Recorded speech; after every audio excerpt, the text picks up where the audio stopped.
Sir, ಇವತ್ತು BJP ಸರ್ಕಾರ ಇವತ್ತೇನು ಕಮರ್ಷಿಯಲ್ ರೇಟ್ ಹೆಚ್ಚೆ ಮಾಡಿದೆ ಗ್ಯಾಸಿಂದು, ಇದು ದೊಡ್ಡ ಬರೆ ಸರ್. ಇದು ಹೇಳ್ತಾರೆ ಇಲ್ಲ ಇದು ಮನೆಯವರಿಗೆಲ್ಲ, ಇದು ವ್ಯಾಪಾರಸ್ಥರಿಗಂತೆ. ವ್ಯಾಪಾರಸ್ಥರು ವ್ಯಾಪಾರ ಮಾಡ್ಬೇಕಾದ್ರೆ ರೇಟ್ ಹೆಚ್ಚಿಗೆ ಆಯ್ತು ಅಂದ್ರೆ ಅವ್ರು ಹೆಚ್ಚಿಗೆ ಮಾಡಿದ್ರು ಅಂದ್ರೆ ಅವ್ರ ವಸ್ತುಗಳು ಹೆಚ್ಚಾಗ್ತಾವ. ಅದು ವಸ್ತುಗಳು ಹೆಚ್ಚಾಯ್ತು ಅಂದ್ರೆ ಹೋಟೆಲ್ಗೆ ಹೋದವ ₹1 ₹5 ಚಾ ಕುಡಿಯವ ₹8 ಚಾ ಕುಡಿಬೇಕು. ಒಂದ್ ಜೋಳದ ರೊಟ್ಟಿ ನಿನ್ನಿನ ₹8 ತಗೊಳ್ಬೇಕಾದ್ರೆ ಇವತ್ತು ₹12 ಅಂತ ಹೇಳ್ತಾ ಇದಾರೆ, ನಾಳೆ ₹15 ಹೇಳ್ತಾರ. ಬಡವರು ಸಿಟಿಗೆ ಬಂದು ತಿನ್ಬೇಕಾ ಉಣ್ಬೇಕಾ ನೀರ್ ಕುಡ್ಲಾರ್ದಿನ ಹೋಗ್ಬೇಕಾ ಅನ್ನೋ ಪ್ರಶ್ನೆ ಇವತ್ತು ನಾವು ಬಿಜೆಪಿ ಸರ್ಕಾರ ಕೇಳ್ತಾ ಇದೀವಿ. ಇನ್ನೊಂದ್ ಕಡೆ ಇವತ್ತಿನ ದಿವಸ ಹೇಳ್ತಾರೆ ಅದರ್ಲಿಂದ ಬಡವರಿಗೆ ಆರ್ಥಿಕವಾಗಿ ಸಬಲ ಮಾಡ್ಲಿಕ್ಕೆ ನಾವು ಶ್ರೀಮಂತರ ಮೇಲೆ ನಾವು ಹೊರೆ ಹಾಕ್ತಾ ಇದೀವಿ. ಸರ್, ನೀವು ಶ್ರೀಮಂತರ್ಲಿಂದ ಇಸ್ಕೊಂಡ್ ಕೊಡ್ಲತ್ತಿರೋ ಯಾರ್ಲಿಂದ ಕೊಡ್ಲತ್ತಿರೋ, ಆದ್ರೆ ಬಡವರು ಮಾತ್ರ ಇವತ್ತು ಬಡತನದಿಂದ ಸಾಯ್ತಾ ಇದಾರೆ. ಇದರ್ಲಿಂದ ವ್ಯಾಪಾರಸ್ಥರು ಬೆಲೆ ಏರಿಕೆ ಹೆಚ್ಚಿಗೆ ಮಾಡ್ತಾ ಇದಾರೆ. ಇದು ಬಡವರಿಗೆ ಆರ್ಥಿಕವಾಗಿ ಹೊರೆ ಮಾಡ್ತದೆ. ಆಟೋ ರೇಟ್ ಹೆಚ್ಚಾಗುತ್ತೆ, ಅಡಿಗೆ ಸರಬರಾಜು ಎಣ್ಣೆ ರೇಟ್ ಹೆಚ್ಚಾಗುತ್ತೆ, ಎಲ್ಲಾ ರೀತಿಯ ಬೆಲೆಗಳು ಹೆಚ್ಚಾಗೋದ್ರಿಂದ ಬಡವರು ಆರ್ಥಿಕವಾಗಿ ತೊಂದರೆ ಅನುಭವಿಸ್ತಾರೆ. ಮಹಿಳೆಯರ ಬಗ್ಗೆ ನೀವು ಒಳ್ಳೆ ಅಚ್ಚೇ ದಿನ ಕೊಡ್ತೀವಂತೆ ಗ್ಯಾಸ್ ಒಲಿ ಕೊಟ್ಟು ಇವತ್ತು ಗ್ಯಾಸ್ ಕಸ್ಕೊಂಡು ಎಲ್ಲಾನು ಕೂಡ ಬೀದಿಗೆ ತಂದು ಒಲೆ ಹಚ್ಚಂತ ರೀತಿಯಲ್ಲಿ ಇವತ್ತು ನಿರ್ಮಾಣ ಮಾಡ್ತಾ ಇದ್ರಿ. ಹಳ್ಳಿ ಜನ ಕಲಬುರಗಿ ಅಂತ ಸಿಟಿಗೆ ಬರ್ಬೇಕಾದ್ರೆ ನಿಮ್ಮ ರೊಟ್ಟಿ ನಿಮ್ಮ ನೀರು ನೀವು ಕಟ್ಕೊಂಡ್ ಬರ್ರಿ ಅನ್ನೋ ರೀತಿಯಲ್ಲಿ ನೀವು ತೋರಿಸ್ತಾ ಇದೀರಿ ಅಂತಂದ್ರೆ ನೀವು ಅಚ್ಚೇ ದಿನ ಕೊಡ್ತಾ ಇದೀರಿ ಜನರಿಗೆ. ಇದು ಸರಿಯಾದ ನೀತಿ ಅಲ್ಲ, ಇದು ಬದಲಾಗಬೇಕು. ಇಲ್ಲ ಅಂದ್ರೆ ಮುಂದಿನ ದಿನಗಳಲ್ಲಿ ದೇಶ ನೋಡ್ತದೆ, ಇವತ್ತಿನ ನಾಳೆ ಪಾಠ ಕಲಿಸ್ತದೆ ಇವತ್ತು ಹೆಣ್ಮಕ್ಳು ಜನ ಅಂತ ಹೇಳ್ತಾ ಇದ್ದೀನಿ ಸರ್. ಗ್ಯಾಸ್ ದರ ಏರಿಕೆ ಆದರೆ ನಾವು ಹೋಟೆಲ್ ಉದ್ಯಮಿ ಏನ್ ಮಾಡ್ಬೇಕು? ಪದೇ ಪದೇ ನಾವು ಗ್ರಾಹಕರ ಮೇಲೆ ಹೊರೆ ಏರೋದು ತುಂಬಾನೇ ಕಷ್ಟ. ಈಗ 50-60 ರೂಪಾಯಿ ದೋಸೆಯನ್ನು ನಾವು ₹100 ಮಾಡಿದ್ರೆ ನಮ್ಮ ಮಧ್ಯಮಾಂತರ ಹೋಟ್ಲಲ್ಲಿ ಯಾರು ನಾಷ್ಟಕ್ಕೆ ಬರಲ್ಲ. ದೊಡ್ಡ ಹೋಟ್ಲಲ್ಲಿ ₹100 ಅಂದ್ರೂ ತಿಂದು ಹೋಗ್ತಾರೆ.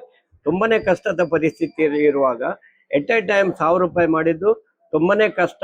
ಅದರ ಜೊತೆಗೆ ನಾವು ಕಳೆದ 1 ತಿಂಗಳಿಂದ ಬರೀ 5 ಸಿಲಿಂಡರ್ ಅನ್ನು ಸರಬರಾಜು ಮಾಡಿದ್ದಾರೆ. ಇದರಿಂದ ನಮಗೆ ಹೋಟೆಲ್ ಉದ್ಯಮಿಗೆ ದರ ಜಾಸ್ತಿ ಆದರೂ ಏನಾದ್ರು ಮಾಡಿ ಕೊಡ್ಲಿಕ್ಕೆ ರೆಡಿ ಇದ್ದೇವೆ, ಆದರೆ ಗ್ಯಾಸ್ ಸರಿಯಾದ ರೀತಿಯಲ್ಲಿ ಸಪ್ಲೈ ಇಲ್ಲ. ಇದರ ಬಗ್ಗೆ ರಾಜ್ಯ ಕೇಂದ್ರ ಸರ್ಕಾರ ನಮ್ಮ ಹೋಟೆಲ್ ಉದ್ಯಮ ಬಗ್ಗೆ ಸ್ವಲ್ಪ ಕಳಕಳಿಯಿಂದ ನಮಗೆ ನೆರವಾದಲ್ಲಿ ನಾವು ಬದುಕುವಂತ ವಿಚಾರ. ಯಾಕಂದರೆ ಹೋಟೆಲ್ ಉದ್ಯಮದಲ್ಲಿ ಸಾವಿರಾರು ಜನ ಲೇಬರ್ ಇದ್ದಾರೆ, ಅದನ್ನು ಬದುಕುವುದು. ಅವರ ಜೊತೆಗೆ ನೀರಿನ ಬಿಲ್ಲು, ಕರೆಂಟ್ ಬಿಲ್ ಇವತ್ತು 56 ಪೈಸೆ 1 ಯೂನಿಟ್ಗೆ ರಾಜ್ಯ ಸರ್ಕಾರ ಜಾಸ್ತಿ ಮಾಡಿದೆ.